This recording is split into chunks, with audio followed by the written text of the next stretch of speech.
Nescaya Allah akan meninggikan orang-orang yang beriman dan orang-orang yang memberi ilmu pengetahuan beberapa derajat. Surah Al-Mujahadah ayat ke-11. Bismillahirrahmanirrahim. Assalamualaikum warahmatullahi wabarakatuh. Kapal mudik membawa jerami.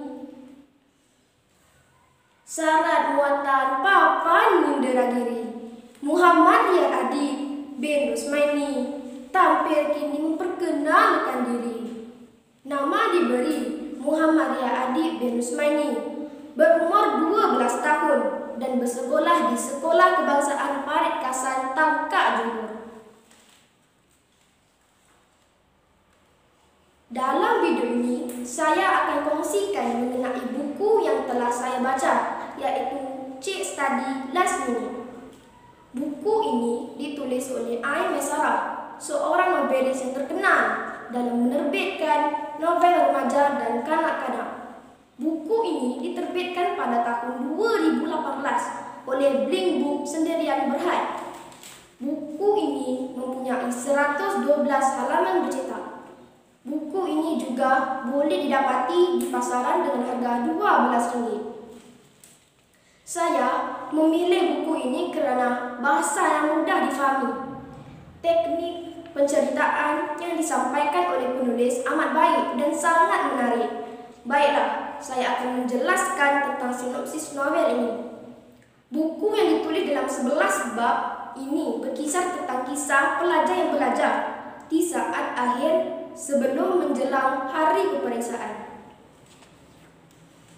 Watak utama novel ini, Syariati selalu berangan mahu jadi wartawan terkenal hingga ke peringkat antarabangsa dengan tujuan untuk mengharumkan nama negara. Namun, impian tidak seiring dengan personaliti. Dia sering menangguhkan tanggungjawab, suka menanggung kerja hingga ke saat-saat akhir. Akibatnya, perceraian berlaku. Buletin sekolah tersilap cetak hingga 10,000 naskah malah bakal dipecat pula. Tugasan sekolah juga terabai sehingga didenda berdiri di tengah padang. Di medan denda, Syariati bertemu dengan Murni yang menawarkan salam persahabatan. Murni sudi menjadi jurulatih disiplin kerana Syari hanya tahu menanam cita-cita namun tiada perancangan merealisasikannya. Akhirnya, jadual semakin teratur. Dia berjaya menyiapkan kerja yang diberi guru tepat pada waktu. Kekuatan buku ini adalah penulis dapat mengetengahkan kehidupan sebenar, belajar di dalam persekolahan serta situasi sebenar sebelum menghadapi peperiksaan.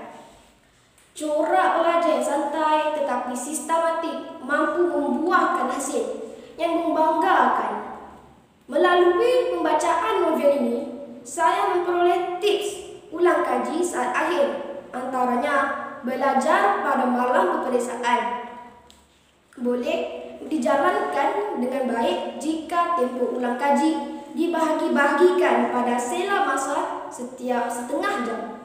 Cukup 30 minit mengulang kaji nota. Mesti rehatkan minda. Lihatlah buku yang menghijau atau menyanyi lagu bagi menghiburkan hati. Jangan belajar terus-terusan kerana minda yang terlebih rangsangan akan melupakan segala apa yang cuba dihafal atau dibaca. Jangan lupa dapatkan novel ini. Kepada guru restu dipinta agar ilmu berkat sentiasa. Jasa mereka tiada tara, menukar batu jadi permata.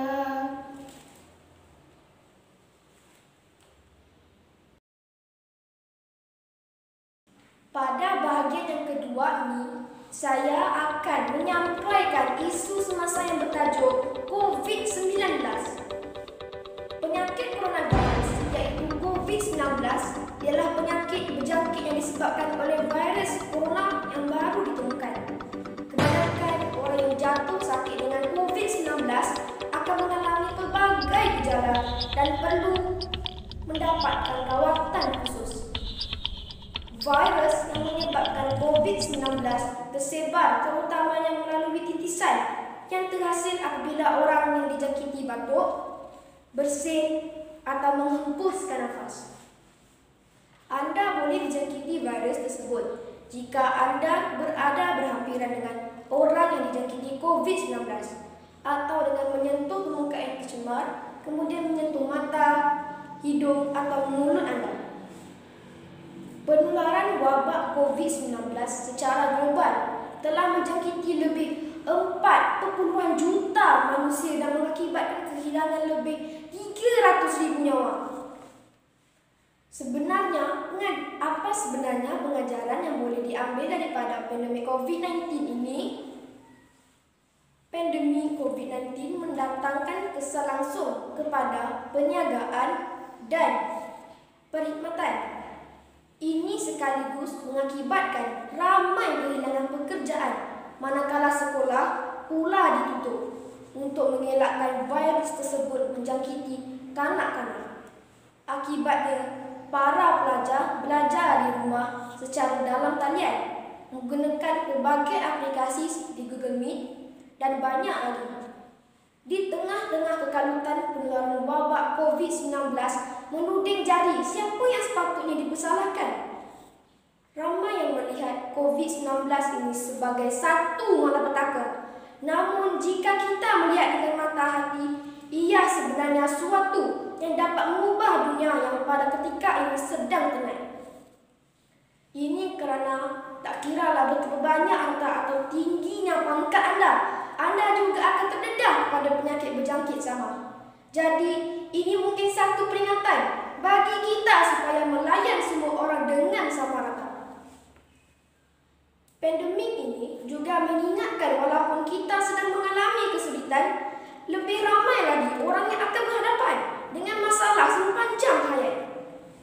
Wabak pandemik COVID-19 mengingatkan kita kesihatan yang dikurniakan kepada kita sangat tidak ternilai harganya. Antara golongan yang lebih cenderung untuk meninggal dunia, mereka yang mempunyai masalah kesihatan seperti darah tinggi, penyakit jantung dan buah pinggang.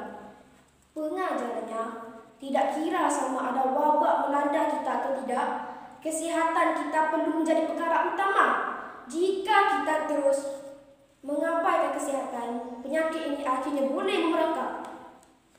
Jangkitan COVID-19 sangat berbahaya. Itu yang semua orang tahu. Ia juga mengingatkan kita bahawa hidup ini terlalu singkat. Dan ketika wabak ini melanda, kita dapat melihat negara-negara satu dunia saling membantu untuk membendung wabak ini. Sebahagian besar daripada masyarakat dunia ketika ini berlumba-lumba mencari kekayaan sehingga akan terlupa perkara yang sangat penting, iaitu keluarga. Rumusannya, walaupun kita berdepan dengan virus menakutkan ini, kita perlu menanganinya dengan menjarakkan diri dengan mereka yang bergejala dan menjaga SOP di mana saja kita berada. Mari kita membaca, biar kita menjadi orang berguna, biar kita jadi bangsa percaya, tersuhur serata dunia, agar kita tak diinjak, dihina. Sekian, wabillahi taufiq wa hidayah. Wassalamualaikum warahmatullahi wabarakatuh.